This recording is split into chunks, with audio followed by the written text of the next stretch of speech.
복음 6장 1절로 13절 다 같이 교독합니다. 그 후에 예수께서 디베랴의 갈릴리 바다 건너편으로 가시매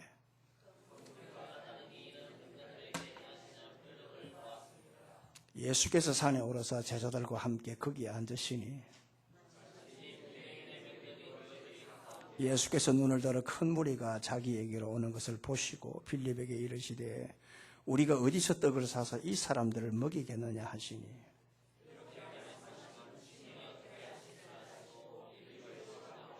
빌립이 대답하되 각 사람으로 조금씩 받게 할지라도 200데나리온의 떡이 부족하리이다.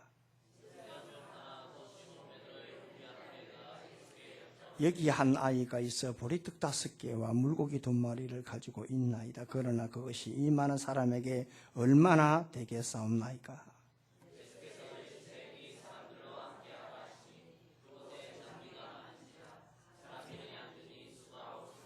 예수께서 떡을 가져 축사하신 후에 앉아있는 자들에게 나눠주시고 물고기도 그렇게 그들의 원대로 주시니라.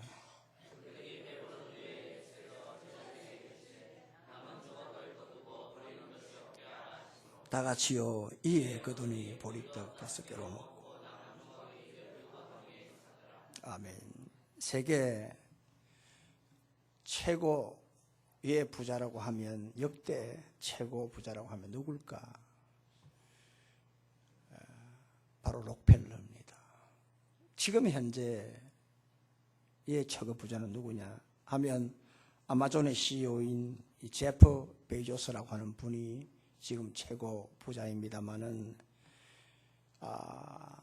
역사적으로 어떤 시대적 인프레를 또 가치 평가를 보게 되면 록펠러가 역대 세계 최고입니다. 이 록펠러가 이렇게 세계 최고의 재벌이 될 수 있었던 것은 바로 어머니의 신앙 교훈이었습니다. 3가지를 말씀했는데 제일 먼저 어떤 경우든지 간에 주일 성수해라. 아멘. 어떤 경우든지 간에 주일은 이유를 대지 마라 했어요. 주일은 이유를 대지 마라. 막 피곤하다 바쁘다. 아니야. 주일은 썬데이. 주님의 날. 내 날이 아니다. 아멘. 이유를 대지 마라. 예배 자리에 제일 먼저 제일 앞자리에 앉아라. 제일 앞자리에 앉아라. 그리고 둘째 11조 철저하게 해라. 11조는 내게 아니다. 하나님 것이다. 그러니까 그게 내가 적든 많든 11조는 무조건 해라. 그랬어요. 그리고 셋째, 주일날 강단에서 쏟아지는 목사님 말씀을 하나님의 음성으로 들어라. 그래서 그 말씀이 너의 복이 되도록 무조건적으로 순종하라. 이 3가지를 어머니가 귀에 못이 박이도록 가르쳤어요. 록펠러가 이 말씀대로 정말 순종을 해가지고 세계 최대 재벌이 되었어요. 그런데 이제 사업을 하면서 욕심이 생기고 이러다 보니까 어릴 적에 그 3가지 신앙 원칙을 잊어버리면서 사업을 했어요. 수단 방법을 안 가렸어요. 그 오일뱅크라고 하는 스탠다드 오일뱅크라고 하는 그 유명한 정유회사가 있거든요. 이거 록펠러 재단 겁니다. 그 스탠다드 오일뱅크를 하는데 여러분 역사를 좀 알면 좀 세상이 좋아지니까 뭐 스탠다드 오일 합치면 바로 나오니까 그 서부의 원주민들을 떼때리 잡고요. 요즘 우리 노조 지금 파업하는데 그 군대를 동원해가 다 때려 죽이는 그 록펠러가 있습니다. 그 무지합이한 사람이었어요. 그 수단 방법을 안 가리고 53살 때, 53살 때 세계 최대의 재벌이 되었습니다. 그건 바로 그 해에 희한한 병이 생겼어요. 눈썹이 빠지고 탈모증이거든요. 그 다음 머리가 빠지고 그리고 이 완전히 사람이 이렇게 이 뼈만 남는 식욕이 완전히 전폐되는. 그래서 의사가 이제는 더 이상 살지 못한다. 1년밖에 살지 못한다. 이게 완전 날벼락이죠. 사형 선고를 받았어요. 그래서 병원에 입원해가지고 이렇게 비서가 휠체어를 몰고 이렇게 가는데 그 복도에 그림이 있잖아요. 각 병원마다 성화도 있고요. 그걸 보는데 보니까 주는 자가 받는 자보다 복이 있다. 주는 자가 받는 자보다 복이 있다. 그걸 보고요. 충격을 받았어요. 자기는 지금까지 남의 거 빼앗는 사업 성공만 혈안에 대해 그때의 어릴 적에 어머니의 신앙 교훈이 생각이 난 거예요. 아, 이게 잘못되었구나. 이게 잘못되었구나. 그래서 회개를 하고 있는데 복도 저 끝에서 소리가 나는 거예요.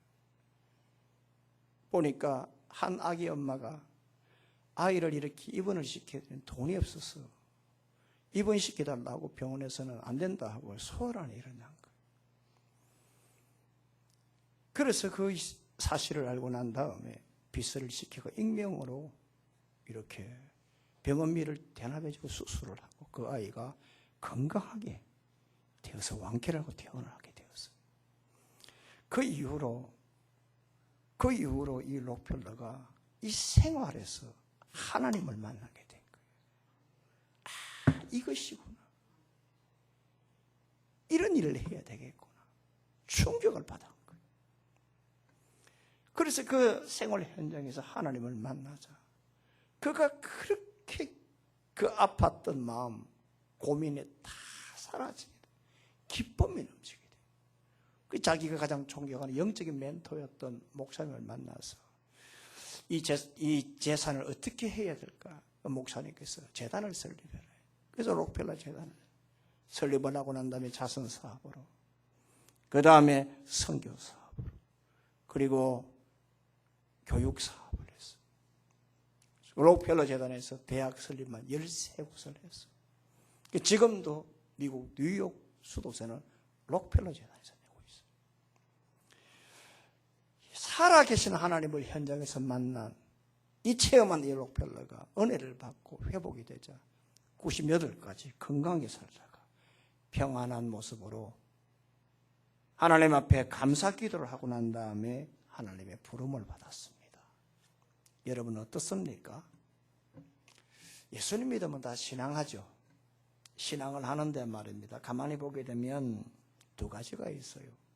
한 사람은 같은 예수를 믿어도 참 생동감이 있는데, 어떤 사람은 이렇게 쭉 다운된, 우리말로 말하면 좀 비실비실한 그런 신앙으로 살아가는 있는 모습이 있는 분들을 봐요.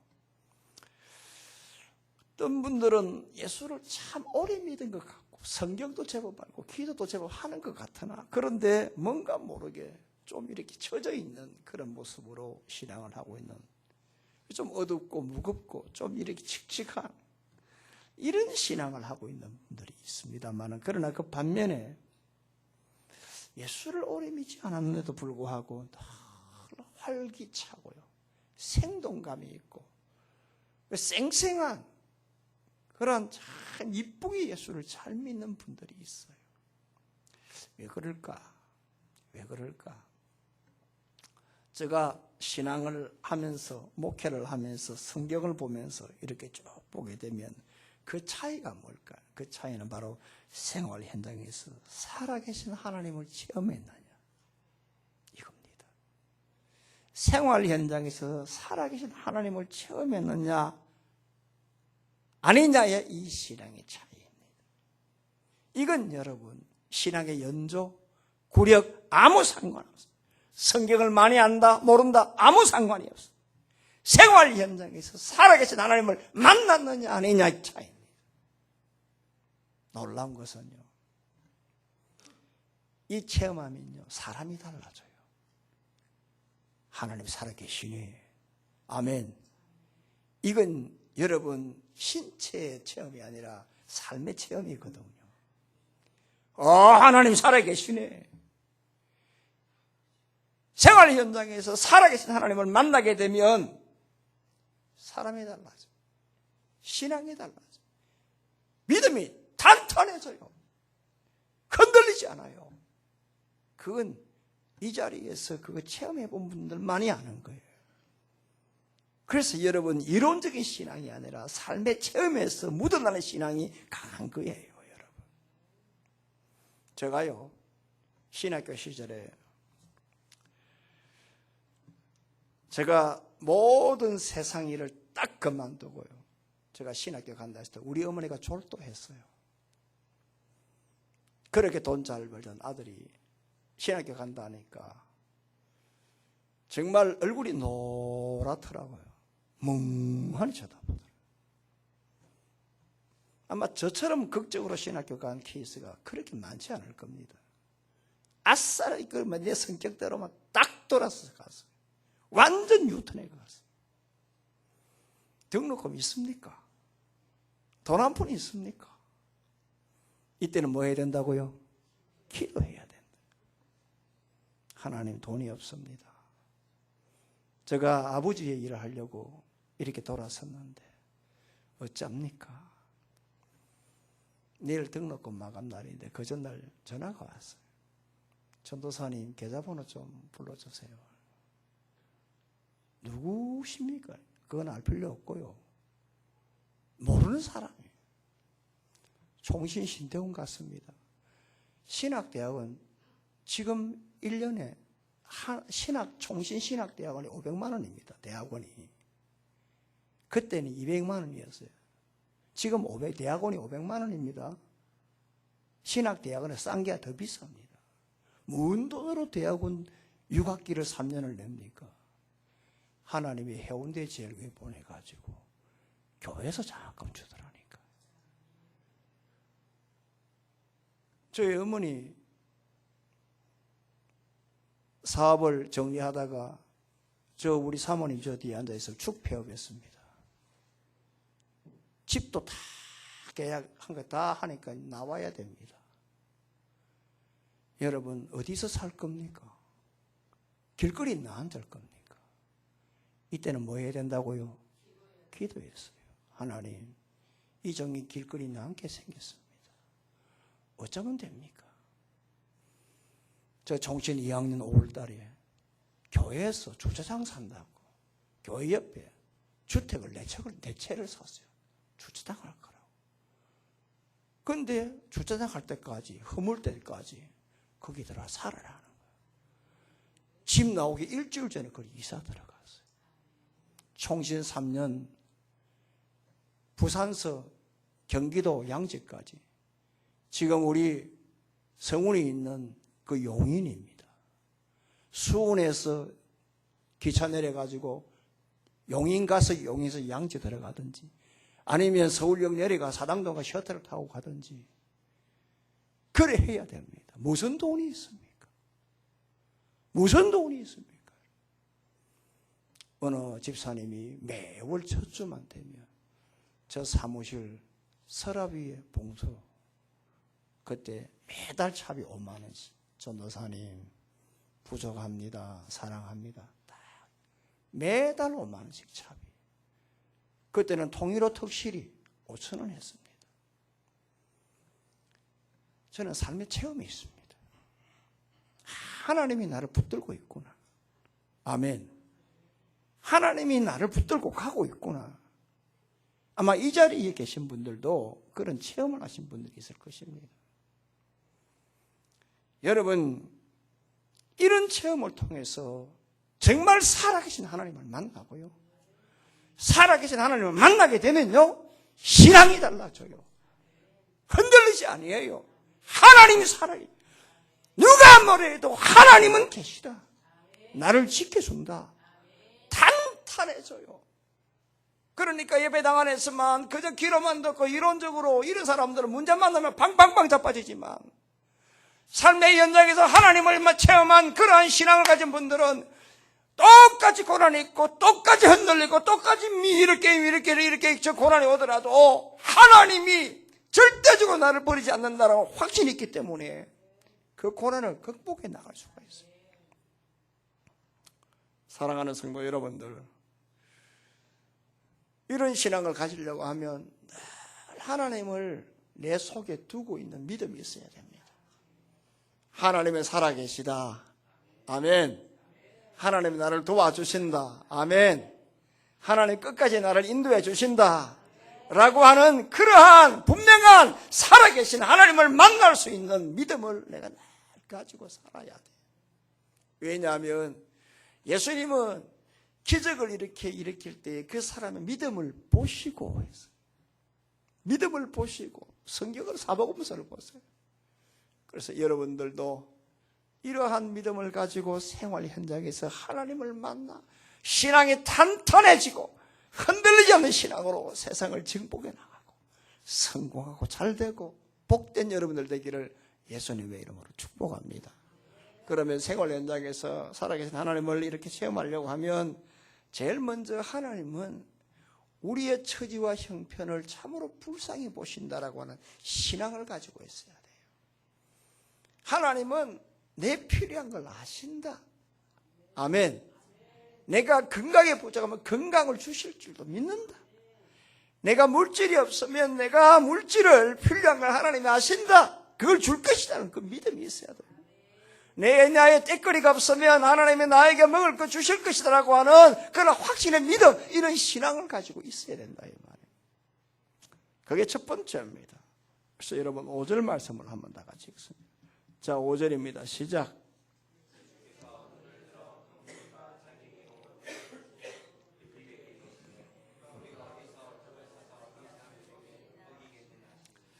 여러분 이제 38년 된 병자 사건을 쭉 이렇게 여러분 이렇게 리피트를 해보면 이 사람을 예수님께서 고쳤지 않았습니까?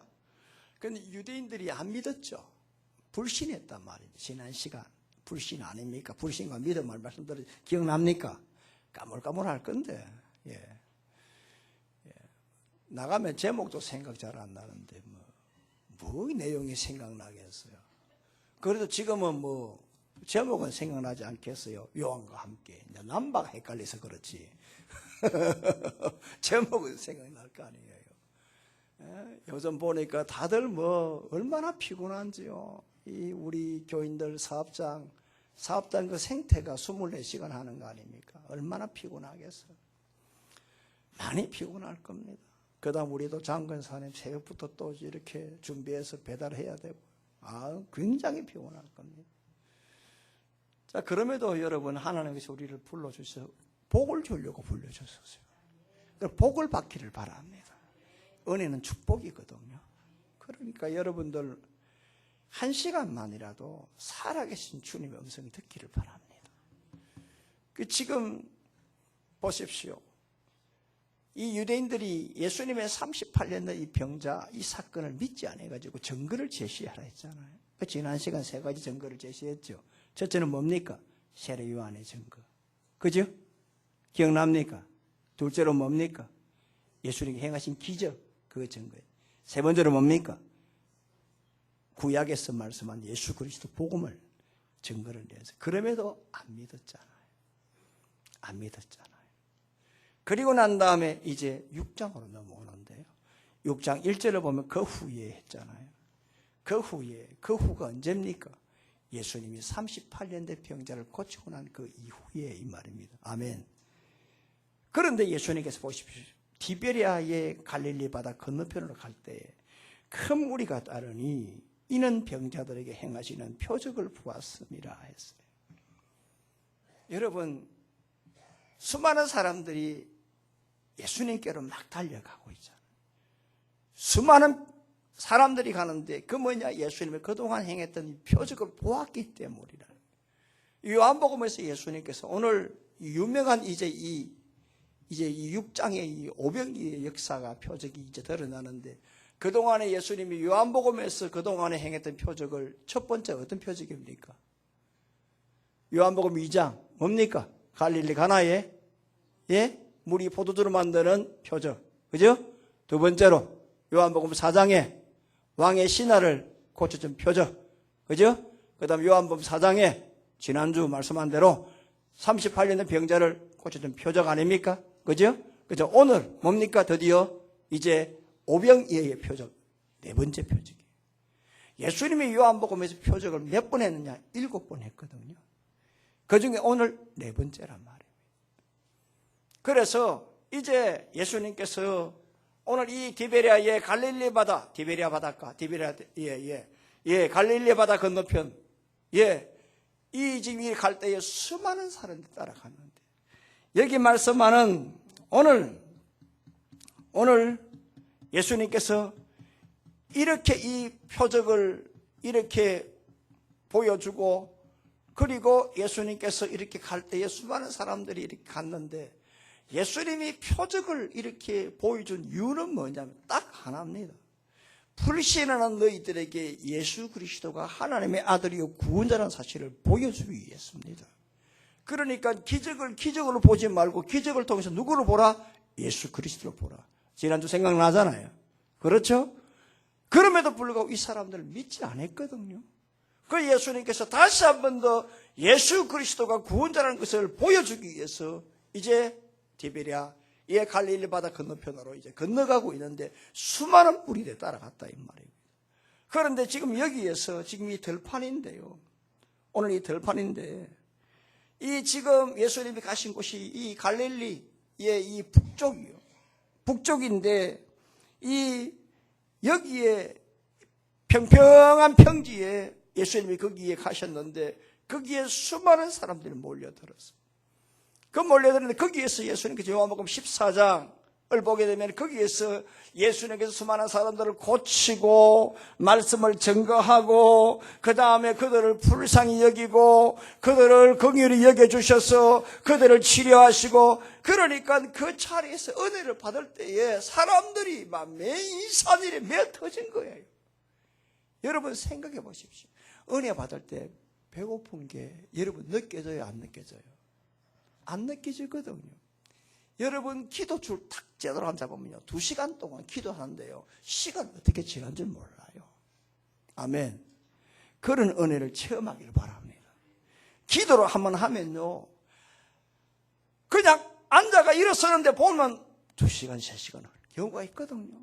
기도원 가가지고 옛날 한참 뜨거울 때요 밤새고 기도했는데 보면은요 훤하게 눈이 그런 경우가 있어요. 목이 지금 한 마리가 물어도 탁탁 하는데 그때는 목이 물어도 니는 물으라 하고 기도할 때가 있었거든요. 사람이 은혜를 받으면요 배고픈 것도 몰라요. 지금 이 사람들이 지금 이 들판에 앉아가지고 지금 막 지금 은혜를 받는데 시간 가는 줄 모르거든요. 그렇게 은혜를 받고 있었어요. 그런데 해가 뉘어 지기 시작하자 이 사람들은 뭡니까? 이제는 예수님의 말씀을 다 마치고 난 보니까 이 사람 그때야 이제 배고픈 걸 느끼기 시작해요. 그래서 지금 이 판에 지금 애대로 지금 이 먹을 게 어디 있나 라고 돌아보니까 그때 예수님께서 이 사람들은 뭐예요? 지금 배고픈 걸 보았다고 했어요. 이 사람들은 지금 보니까 성경을 보게 되면 지금 5절 말씀 보게 되니까 큰 무리가 자기 하는 것을 보시고 라고 했어요. 은혜를 받고 말씀을 듣고 이 사람들이 참으로 하나님 앞에 감사를 하다가 인간인지라 이제는 때가 되니까 이제는 시장기가 돌아가지고 예수님께 가는데 예수님께서는 자기에게 오는 걸 보시고 라고 했는데 그냥 보는 것이 아니라 배고픈 걸 아셨다는 거거든. 아무리 은혜를 받아도 사람이 먹어야 될 것은 먹어야 되는 것을 아셨다라고 하는 거예요. 사람이 아무리 하나님의 말씀을 듣고 해도 때가 되면 사람이 뱃속 안에는 들어가야 될 것이 들어가야 된다는 걸 알았기 때문에. 그래서 예수님께서 빌립에게 뭐라고 하느냐 하면 빌립아 우리가 어디서 떡을 사서 이 사람들을 먹이겠느냐라고 해요. 어디서 떡을 사서 이 사람 먹이겠느냐 이 말은 무슨 말이에요? 그만큼 예수님께서 오늘 이 사람들을 무리들을 거기 여기시고 사랑하시고 불쌍히 여기시고 그들을 참으로 먹이기를 원하셨던 그 예수님의 그 마음을 읽을 수가 있다는 거예요. 따라서 여러분 내가 언제 어느 때에 살아계신 하나님을 이렇게 체험할 수 있느냐 하면 내가 참 힘들 때 있잖아요. 이건 배고플 때인데 우리가 생활적으로 배고프다 할 때는 물질도 있고 건강도 있고 생활적으로 뭐 여러 가지가 배고플 때 많잖아요. 우리가 배가 고프다, 배고프다, 돈 고프다 뭐 등등 있잖아요. 그런 소리 자주 하지 않습니까? 참 이렇게 어려울 때요. 그래도요. 첫째가 하나님의 나를 도와주실 것이다. 아멘. 하나님은 나에게 지금 나의 이 빈 것을 채워주실 것이다. 그 분명하게 믿는 그 신앙이요. 그 신앙이 있을 때에 현장에서 살아계신 하나님을 만나는 첫 출발이 되는 것입니다. 어떤 경우도 여러분 이런 믿음의 확신이 없으면 현장에서 살아계신 하나님을 체험할 수가 없습니다. 누가 뭐라 해도 살아계신 하나님께서 나를 축복해 줄 것이죠. 채워주실 것입니다. 확신을 가지고 있는 신앙이 필요하다 이 말이에요. 여러분 긍휼이라고 하는 것 있잖아요. 이게 영어 성경을 보면 compassion입니다. COMPASSION인데 이게 합성어거든요. COM 이게 함께라. 우리가 지금 인터넷 지금 메일 주소 딱그마 점이 따시란 말이다. 딱그마잖아. COM. 이 말은 COM은 함께라는 뜻이거든요. 그다음 패션 PASL 이 고통이라 함께 고통을 겪는다 이 말이에요. 긍휼이란 이 말은 함께 고통을 겪는다, 나눈다 이 말이에요. 예수님이 우리를 긍휼히 여기신 것은 자기 자신도 배고픈 걸 안다라고 하는 거예요. 하나님의 아들인 자신도 인생을 가졌기 때문에 우리의 배고픔을 안다라는 거예요. 그러니까 지금 배고픈 집 사람들 자기의 얼굴 보고 지금 이 사람들 어디서 이 많은 무리를 먹일까 걱정했다는 거예요. 예수님이 걱정할 사람입니까? 아니잖아요. 능력이 있지 않습니까? 그럼에도 불구하고 이들을 불쌍히 여기셨다. 그러면 오늘 우리는 어떤 신앙을 가져야 되느냐? 내가 배고플 때에 예수님이 나의 배고픔을 안다라고 하는 이 신앙이 필요하다 이 말입니다. 예수님이 우리에게 주기도문을 가르쳐 줬어요. 하늘에 계신 우리 아버지요 이름이 그렇게 여김을 받으시오. 나라의 임하시며 뜻이 하늘에서 이룬 것 같이 땅에서도 이루어지이다. 오늘날 우리에게 일용할 양식을 주시옵고 주옵시고. 예수님이 우리에게 주기도문을 가르쳐 주실 때 우리 넘버원 1번 첫 번째 순서는 하나님 나라를 위해서 기도해야 되지만 그러나 너희들에게는 일용할 양식이 필요하다. 그러니까 일용할 양식을 위해서 기도하라. 구하라고 했어요. 어떤 분들은 주의 나라를 위해서 기도하라고 하는데 그것만 기도하면 다 준다라고는 아니에요. 우선순위. 하나님 나라를 위해서 기도해야 되지만 내 필요한 것은 기도하라는 거예요. 그래서 나의 가정에 문제가 있으면 하나님 나의 이 가정의 문제가 하나님 나의 자녀의 문제를 건강의 문제를 물질의 문제를 부채의 문제를 하나님 해결해 주십시오. 불쌍히 여겨 주십시오. 이런 신앙을 가지고 있어야 된다는 거예요. 여러분 강영호 박사 제가 자주 말씀을 드렸으니까 아실 거예요. 중3 때 공차다가 눈이 실명되었어요. 그 소식을 듣고 어머니가 돌아가시고 자기 누나가 남겨진 동생 3명 공부시키려고 봉제공장 가서 과로로 돌아가시고 말았어요. 어린 소년 이 강영우가 졸지에 고아에다가 완전 옛날 말로 말하면 제일 재수 없는 봉사였어요. 자기 집에 동생 둘이잖아요. 뿔뿔이 다 흩어졌죠. 다 고아원으로 다 흩어지고. 그때 이 소년 강영우가 그때 하나님을 극적으로 만나고 그리고 난 다음에 연세대학을 입학하고 졸업하고 국제 로타리 클럽 후원을 받아서 미국 유학을 갔어요. 시각장애인 최초로 한국인 최초로 박사가 되고 교수가 되고 부시 행정부 시절에 국가장애인권위원회 차관보까지 되게 됐어요. 우리가 볼 때는 출세했다라고 하잖아요. 아니에요. 이번에 걸어온 그 길을 보기도 눈물이 날 수밖에 없어요. 그것도 말년에 다른 사람 멀쩡한데 이 사람은 췌장암을 앓게 됐어요. 사망신고 받았어요. 담담하게 인생을 정리하면서 이제 장학기금을 자기가 가지고 있는 돈을 다 모아가 25만 불을 장학기금으로 냈어요. 그리고 난 다음에 자기 아내와 아들 둘과 지인들에게 편지 3통을 남겼어요. 자기 아들에게 남긴 편지를 보면 참 정말 어떻게 우리가 신앙을 하고 살아야 되느냐를 알게 되는 거예요. 아들아, 이 아빠가 눈먼 과로 어린 동생들과 세상에 남겨졌던 그 시절, 누군가 나에게 와서 지금과 같은 미래가 기다리고 있을 것이라고 말했다면 나는 거짓말도 정도껏 하라고 화를 냈을 것이다. 그러나 하나님만 믿고 살다 보니까 나를 긍휼히 보시고 불쌍히 여기시는 하나님의 은혜로 모든 것을 이루게 하셨다. 그러니 하나님을 잘 믿고 믿음으로 살아라. 마지막 유언의 편지입니다. 얼마나 여러분 소년 강영우가 봉사에 시각장애인 아닙니까? 정말로 옛날에는 시각장애인 그런 표현들을 했습니까?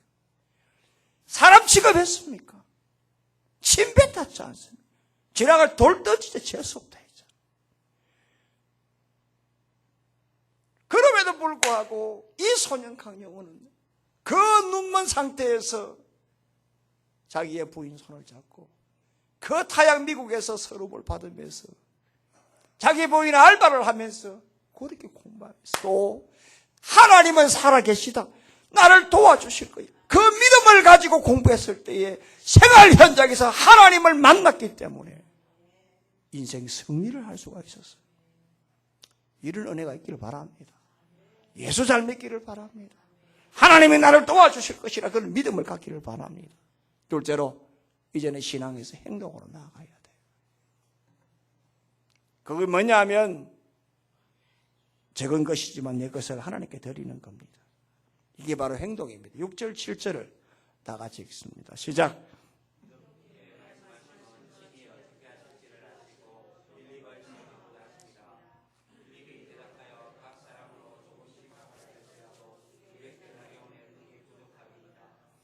여러분 지금 예수님의 빌립에게 우리가 이 떡 어디서 떡을 사가지고 이 사람 먹이겠느냐, 이건 말이 됩니까 여러분? 네? 말 안 되잖아요.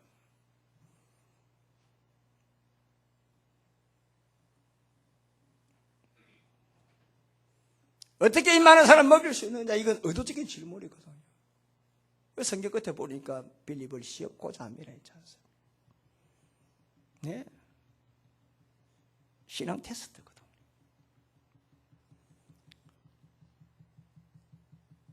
그러다 빌립이 7절에 뭐라고 하느냐 하면 각 사람으로 조금씩 받게 할지라도 200데나리온의 떡이 부족하리이다라고 했어요. 이거 NIV 영어 성경을 보면요 재미있는 게 표현을 했어요. To each one to have a bite라고 했는데 이거 한 입씩, 우리 한 입씩 먹다 이 말입니다. Have a bite. 그러니까 이 지금 보니까 for each one, 그러니까 각자 each one, for each one, one이 사람 아닙니까? 한 사람씩 이렇게 have a bite. 그러니까 한 사람이 이렇게 우리가 한 입씩 먹더라도 그만큼 적게 먹더라도 이건 택도 아니다. 택도 아니다. 그리고 200데나리온이 뭐냐? 돈이 얼마 정도 되느냐? 당시에 1데나리온이 노동자 하루 일당이었어요. 그러니까 200일에 일당이에요. 그러니까 약 3,020일, 7달치에 지금 돈이에요. 그게 적은 돈입니까? 또 있다 할지라도 지금 해가 지금 지는 상황에서 어떻게 여러분 그 많은 돈을 가지고 갑자기 떡을 사서 나눌 수가 있어요? 말도 안 되는 거거든요. 그래서 지금 빌립이 지금 현재로 이렇게 쩔쩔쩔 매고 있을 그때 예수님이 뭐라고 했느냐? 마태복음 14장 6절에 너희가 먹을 것을 주라 했어요. 알아해 보십시다. 너희가 먹을 것을 줘라. 이제는 확신을 가졌으면, 살아계신 하나님을 확신했다면 이제는 너희가 행동하라는 거예요. 적든 많든 그걸 하나님께 드려보라는 거예요. 그때 안드레가 소년에게 있는 이 지금 마른 떡, 보리떡 5개, 비쩍 마른 물고기 멸치 같은 이 두 개, 어린이용 도시락이거든요.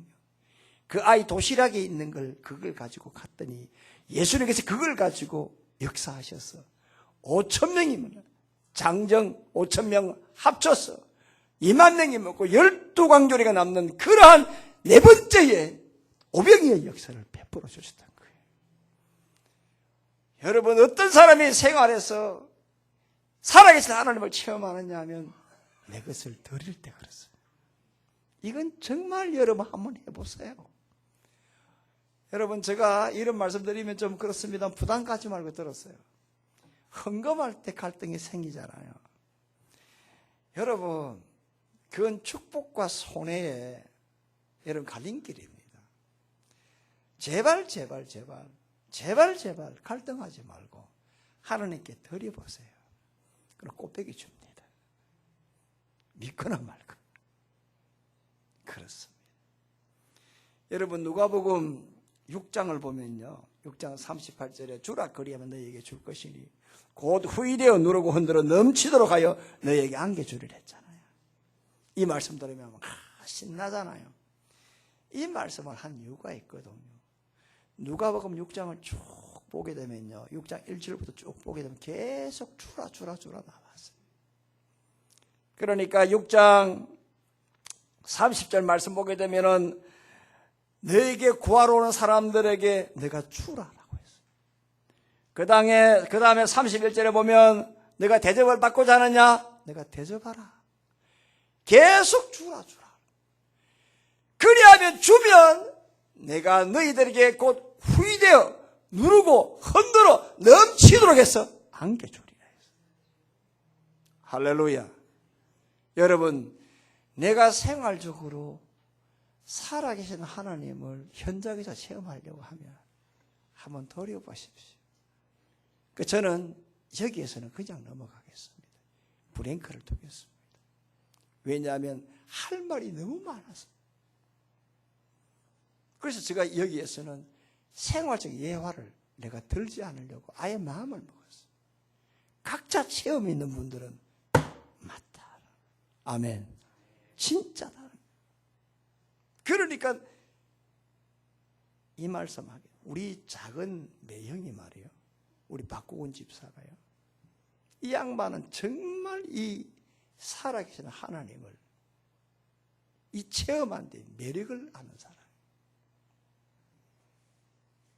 목사님, 하나님 살아계십니다. 내가 처남이잖아요. 목사님. 깍듯합니다. 그럼 만남이 간절합니다. 지금 회사에서 부사장 아닙니까? 그래서 지금까지도 안 잘리고 여러분 52년생인데 아직도 회사에 있는 거 보면 기적 아닙니까? 아멘. 회사에서 지금 52년생이 어디 있습니까, 여러분?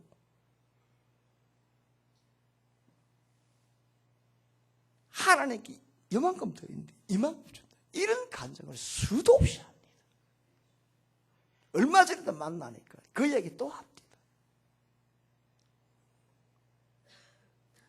여러분, 어떤 사람이 살아계신 하나님을 생활 현장에서 체험하느냐? 내 적은 것이지만 주님께 드리는 겁니다, 여러분. 주님께 드리는 겁니다. 그걸 아셔야 됩니다. 과부의 도랩돈 말씀이 내가 생각이 나거든요.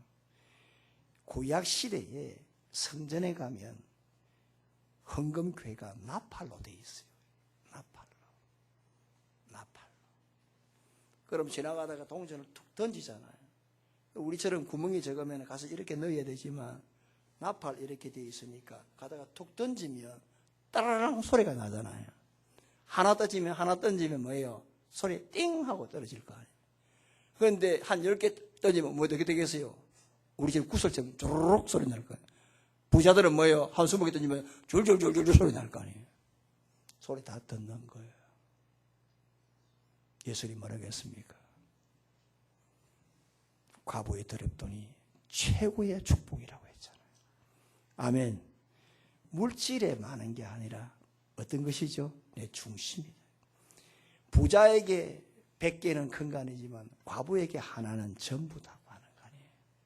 그 중심을 보시고 퀄리티, 질을 보고 하나님이 과부의 두렵들을 축복해 주셨다고. 이런 은혜가 있기를 바랍니다. 마지막 하나는 감사 기도입니다. 예수님께서 지금 너희가 먹을 것을 주라고 하니까 성경을 한번 읽어볼까요? 자, 11절 다 같이 읽습니다. 시작.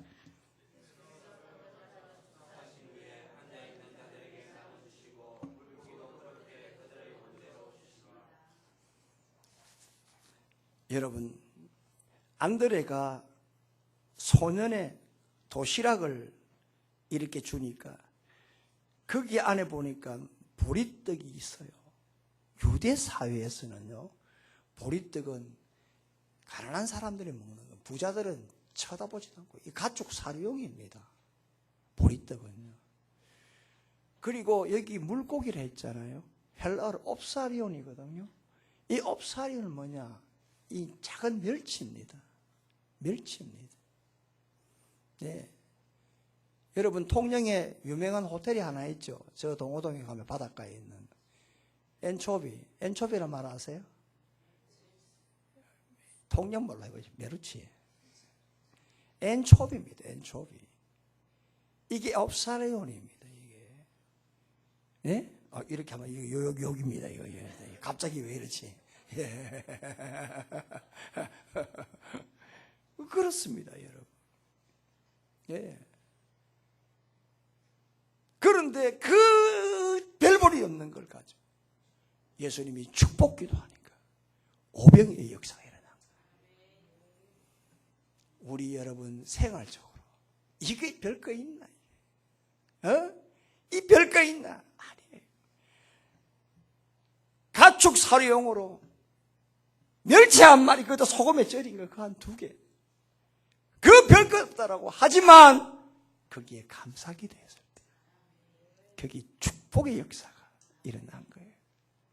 그러니까 여러분, 오늘 우리는 지금 빌어먹어도 우리는 감사해야 돼요. 왠 줄 아세요? 첫째, 우리는 죽어도 천국 아닙니까? 둘째, 오늘 이 자리에 앉아있으니까 이게 얼마나 복입니까?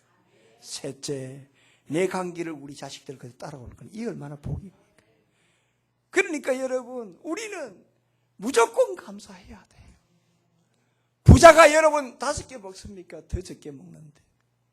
우리야 지금 우리같이 이 무지랭이들은 더 먹으려고 하지만은 요즘 여러분 이 부자들은 안 먹으려고 난리를 치는데 더 먹으려고 하는 우리가 장땡 아닙니까? 왜? 죽어다 천국이니까. 할렐루야. 얼마나 감사합니까, 여러분? 얼마나 고맙습니까?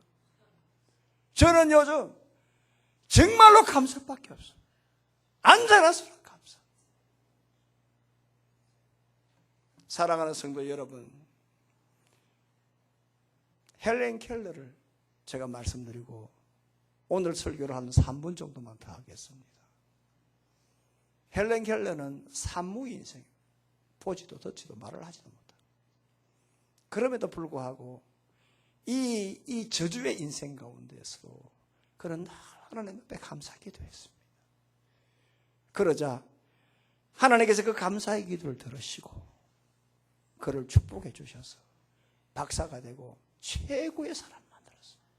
말년에 기자가 이런 몸을 가지고 하나님을 원망해 본 적이 없습니까? 라고 했을 때에 헬렌 켈러는 아니요. 하나님 앞에 감사 기도하기도 바쁜데 내가 원망할 시간이 어디에 있습니까? 했어요. 그렇습니다, 여러분. 감사는 기적을 낳습니다. 감사는 기적을 낳는다고요. 그러니 여러분들이 오늘 신앙이 여러분 흔들리지 않으려고 하면 생활 현장에서 살아계신 하나님을 만나야 돼요. 그러기 위해서는 나는 항상 하나님은 살아계시다 라고 하는 신앙이 있어야 되고, 내가 적은 것을 들이대면 하나님이 나를 축복해 줄 그러한 분명한 생활 현장에서 하나님을 믿는 행동의 믿음이 있어야 되고요. 아무리 적어도 그걸 가지고 원망하지 말고 기도하는, 감사 기도하는 그러한 신앙이 있을 때 생활 현장에서 오병이의 역사를 체험하는 주인공들이 될 줄로 믿습니다. 이런 은혜가 있기를 주님의 이름으로 축복합니다. 고마우신 아버지 하나님, 은혜와 사랑 감사합니다. 우리 모두는 신앙을 하고 있습니다. 신앙을 하는 중에 강한 자가 있지만 약한 자가 있습니다. 그것은 바로 생활 현장에서 살아계신 하나님을 만나느냐 아니냐, 바로 이 차이입니다. 오늘 우리 모두가 다 요한복음 6장의 주인공들이 되기를 원합니다. 하나님은 우리의 형편을 아시고 거기를 여기신다는 분명한 믿음과 신앙을 가지고 적은 것을라도 내가 하나님께 드리고자 하는 그러한 행동의 신앙을 가지고 아무리 별 볼 일 없는 거지만 생활 현장에서 하나님 앞에 감사하기도 하는 이 기도를 통해서 살아계신 하나님을 만나는 오늘 주인공들이 될 수 있도록 우리 모두에게 은혜를 베풀어 주시옵소서. 예수님 걸어가신 이름으로 기도하옵나이다.